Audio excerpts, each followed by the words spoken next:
il y a 500 ans aujourd'hui, s'éteignait celui que l'histoire allait retenir comme le premier génie moderne, le phare de la pensée, éclairant les ténèbres finissantes de l'obscurantisme médiéval. Léonard de Vinci, précurseur de la pensée galiléenne, artiste et savant également. Et pour parler plus de Da Vinci, nous avons le plaisir d'accueillir au studio avec nous aujourd'hui Madame Sama El-Garrahi, artiste et également traductrice qui va nous jeter la lumière sur sa personnalité. Madame Sama El-Garrahi, bonjour. Bonjour, madame. Bonjour. Ravi de vous avoir parmi nous aujourd'hui, Madame Sama El-Garrahi. Ravi aussi. Voilà, on parle justement de cet artiste, mais aussi de cette activité qu'organise en ce moment la Bibliothèque d'Alexandrie en coopération en fait avec l'ambassade d'Italie et l'Institut culturel italien au Caire et le Musée national des sciences et de la technologie en Italie. Donc un événement assez important. Est-ce que vous pouvez nous donner un peu plus de détails sur ce symposium, sur voilà, l'événement, comment ça se déroule? Oui, bien sûr. En tous les cas, Léonard de Vinci est décédé il y a maintenant 500 ans. Et c'est pour ça qu'on lui donne l'honneur de parler de lui et d'organiser cette collaboration avec tout le monde. Comme ça, tout le monde peut parler de ce qu'il a fait. Il est né en 1452. Ça veut dire qu'il a fait toutes ses œuvres pendant le 15e siècle au 16e siècle. Et on a reconnu son travail au 19e siècle déjà. Alors ça veut dire qu'il était avancé, il est devancé du 19e siècle, 2 siècles à l'avance. Il était non seulement un artiste, un peintre, il est aussi ingénieur. Il a composé des structures ou des constructions. Il a fait le scaphandre. Le scaphandre, c'est comme le costume de faire de la plongée. D'accord. Il était le premier à penser à une chose pareille. Mais bon, on peut dire aussi que toutes ces œuvres qu'il a fait n'étaient pas vraiment à employer à ce moment même, parce que c'était juste un schéma ou juste un petit truc dans lequel il faut lui ajouter quelque chose. Oui. Alors bien sûr, on a ajouté quelque chose au scaphandre, mais beaucoup plus tard, ça veut dire 2 siècles après. Autrement, on ne pouvait pas respirer, parce que il a mis et le masque, et oui, ça n'était pas été, c'est inachevé alors, inachevé. Et puis il a pensé comment, qu'est-ce qu'il faut faire pour protéger la cité là où il est, ou l'Italie même. Alors il a composé des machines avec lesquelles chaque fois qu'il y a un ennemi qui va rentrer dans les eaux de l'Italie, il est renversé. Bon, je ne peux pas vraiment vous dire comment il a fait ça. Jusqu'à présent, ils n'ont pas su beaucoup de choses, comment il a fait. Même la Joconde qu'il a fait, qui est connue par tout le monde, on n'a pas su vraiment comment il a pu dessiner une chose pareille, parce qu'il l'a fait sur 8 phases. D'abord, il a mis de l'huile sur le papier. Comme ça, l'huile attire la lumière et puis reflète la lumière à celui qui regarde l'image de cette femme. Et il a fait encore les chars d'assaut. Il a fait encore des fusils, des canons. La grue rotative. Oui.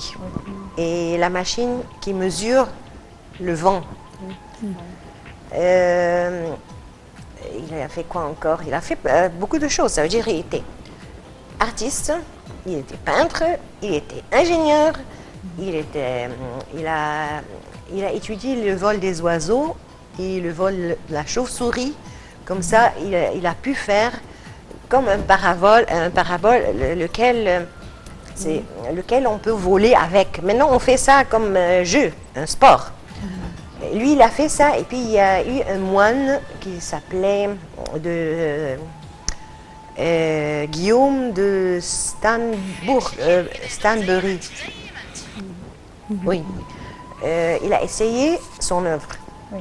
Il a mis les ailes de cet avion. Bon, c'est pas un avion. Un parapente. Une parapente.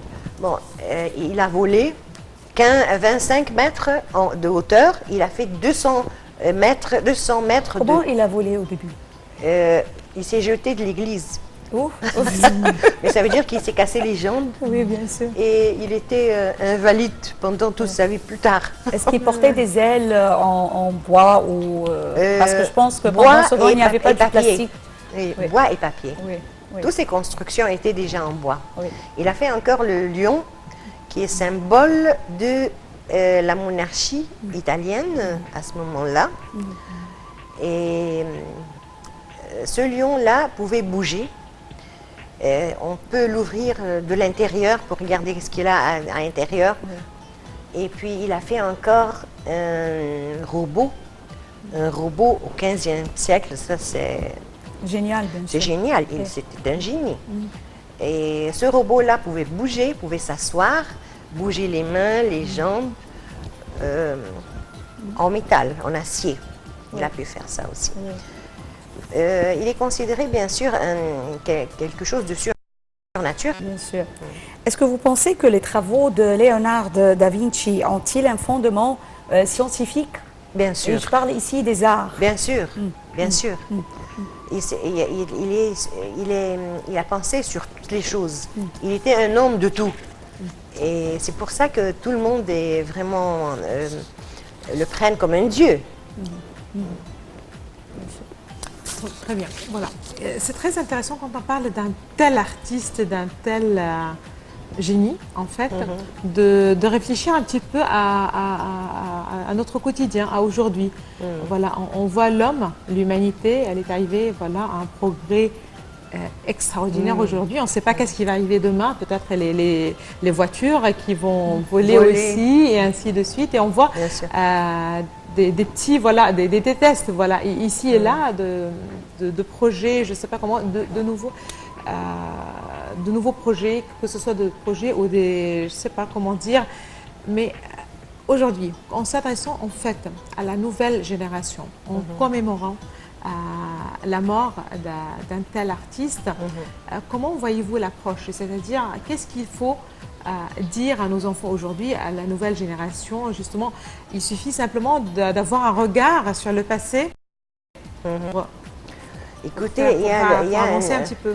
dans les films américains de, comment il s'appelle déjà, celui qui fait de la science-fiction, il a toujours présenté des choses dans les films d'autrefois qui sont maintenant une vérité. Là, ça se trouve maintenant là. Par exemple, le Back to the Future, cette série de ces films-là. Oui, ces films-là. Il a fait encore la soucoupe qui entre sous la mer. Ça existe maintenant. Ça, c'est du nouveau. Il a fait plein de choses. Le 007, Oui. il a fait plein de choses qui sont maintenant réalité.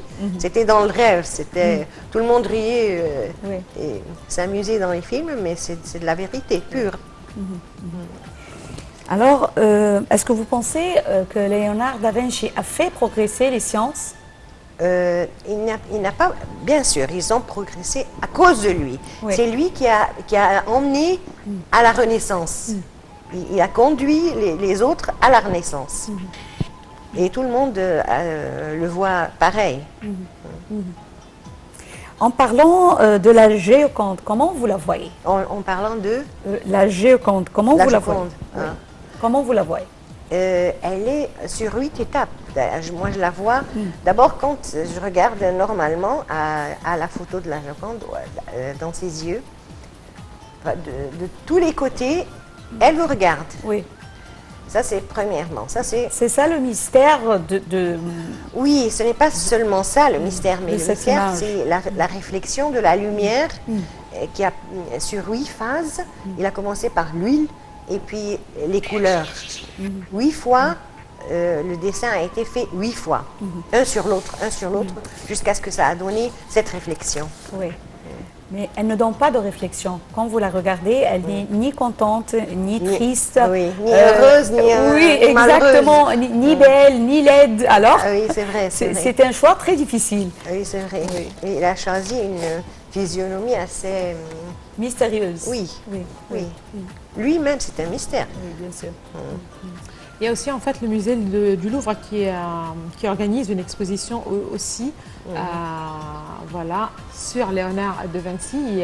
Voilà, si je ne me trompe pas, il y a quelques œuvres voilà, qu'abrite le musée déjà de cet artiste. Il y a aussi l'exposition en cours. Et donc quand on parle de ce côté, l'art, certainement, vous l'avez bien précisé, voilà, génie, invention, voilà, et c'est avec beaucoup en fait de, je sais pas comment dire, mais tellement il était différent, oui. Avec des dons, voilà, il avait apparemment un don extraordinaire, oui. Mais le côté artistique, quand on parle de l'art de Léonard de Vinci, quels sont les traits les plus importants justement qui marquent les œuvres de Léonard de Vinci? Est-ce les couleurs, les traits?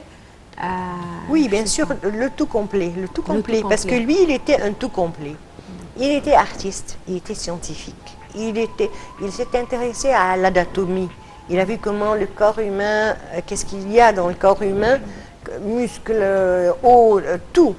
Et puis, il a regardé la guerre, il a voulu faire quelque chose pour sa ville, il a regardé les armes. Bon, il a fait une multiplication de beaucoup de choses et qui n'existent pas dans une seule personne. Oui, il a voulu faire la ville idéale d'un point de vue architectural, n'est-ce pas, si je ne me trompe pas? Oui, voilà. Oui. Et protéger, et surtout protéger. Comment était le début de Léonard da Vinci? Il est né dans une petite ville, un village, d'une mère paysanne, très normale, et le papa était notaire, mais respectable. Et quand il avait déjà 14 ans, il a commencé à étudier et à faire ce qu'il a dans la tête. Il a toujours pensé à toutes ces choses-là depuis 14 ans déjà. À réaliser. Oui, à réaliser. Mais ça veut dire que c'était tout inachevé. Tout ce qu'il a fait, c'était vraiment inachevé, mais c'était le début de tout. Oui, exactement. Voilà, c'est très intéressant en fait quand on parle de ce symposium qu'organise l'Égypte, la bibliothèque d'Alexandrie et qui est accompagné en fait d'une exposition des œuvres de Léonard de Vinci, d'avoir justement cette opportunité, cette chance d'aller voir, regarder les œuvres, que ce soit certainement des copies, mais voilà, être au courant, savoir, reconnaître un petit peu les œuvres. Est-ce que ça enrichit un petit peu aussi la vie culturelle? Oui, bien sûr, ça enrichit, bien sûr. Bien sûr, il est très très riche. Mais bon, tout ce qu'on peut faire à nos enfants, à nous, c'est d'encourager l'imagination surtout. Parce que tout provient de l'imagination. Il a imaginé des choses et il les a introduites dans la vie. Et c'est ce qu'il faut mettre dans la tête. C'est très important d'encourager l'imagination des enfants. Oui, dès le début. Oui. L'homme de Vitruve est un célèbre dessin annoté réalisé vers 1490. Alors, que représente ou quelle est la signification de cette œuvre? Lequel? L'homme de Vitruve. L'homme de Vitruve. En fait, je ne connais pas vraiment cette œuvre. Je ne peux pas juger. Oui. Je ne la connais pas bien. Ça va. Très bien, on parle justement pour ajouter qu'en tant que scientifique, Léonard de Vinci a beaucoup fait progresser la connaissance dans le domaine de l'anatomie, vous l'avez bien mentionné, le génie civil, l'optique et l'hydrodynamique. Voilà, c'est très compliqué, voilà, à cette époque-là, d'être si avancé. On vous remercie. Voilà. Très bien, voilà, tout de suite. Je vous propose de suivre avec nous un commentaire justement sur Léonard de Vinci. Mais tout d'abord, j'aimerais bien vous remercier, Madame Sama El Garrahi, d'avoir été parmi nous ce matin. Vous êtes traductrice et artiste. Merci, merci beaucoup. Merci à vous. Et là, je vous invite, et vous, chers téléspectateurs, à suivre avec nous ce commentaire.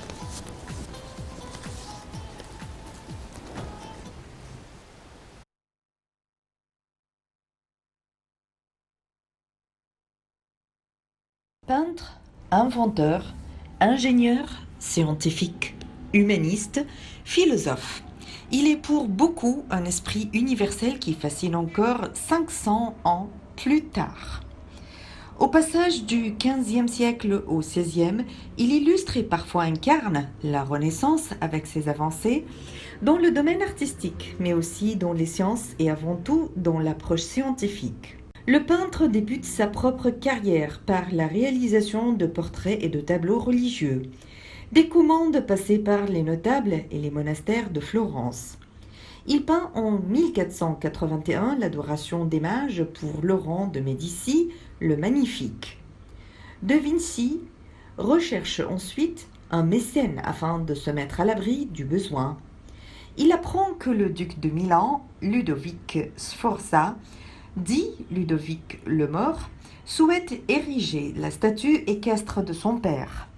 Il part pour Milan au printemps 1482 et se consacre à la création de cette œuvre pendant 16 ans.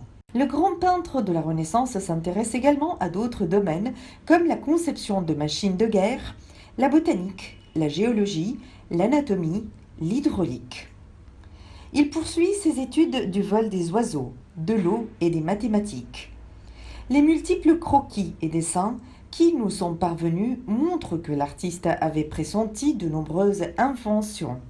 L'avion, l'hélicoptère, le parachute, le sous-marin et la mitrailleuse. Si de nombreuses analyses et indications de ces croquis se sont avérées exactes, certaines comportent des idées fausses, mais très répandues à son époque. En 1503, on lui confie, avec son rival Michel Ange, le soin de décorer la salle du conseil de Palazzo Vecchio de Florence. Léonard doit traiter le thème de la bataille d'Anghiari, victoire des Florentins sur les Milanais en 1440. Mais il abandonne cette fresque en 1506 pour se rendre à Milan et se mettre au service du roi de France, Louis XI. Avec l'aide de son élève Giovanni Ambrogio de Predi, il peint à cette même époque une seconde Vierge au rocher. Léonard de Vinci se rend ensuite à Rome en 1513 avant de partir pour la France 3 ans plus tard. Il fait revenir le grand peintre au château de Clos-Lucé, près d'Amboise, et le nomme premier peintre, ingénieur et architecte du roi de la France. De Vinci apporte avec lui quelques-uns de ses chefs-d'œuvre, la Joconde, la Vierge, l'Enfant Jésus et Sainte Anne, ou encore le Saint Jean-Baptiste. Léonard de Vinci s'éteint le 2 mai 1519 à l'âge de 67 ans. Il est enterré en France à la chapelle Saint-Hubert, dans l'enceinte du château d'Amboise dans la vallée de la Loire. C'est le musée du Louvre qui possède aujourd'hui le plus de tableaux de Léonard de Vinci. Son influence sur la Renaissance et son génie italien de la Renaissance a toujours été cherché à égaler la nature. Son style et ses apports en iconographie ont marqué un tournant dans la peinture à l'instar de sa technique de sfumato. Son génie aux talents multiples, le père de la scène et de la Joconde, a également pressenti plusieurs inventions.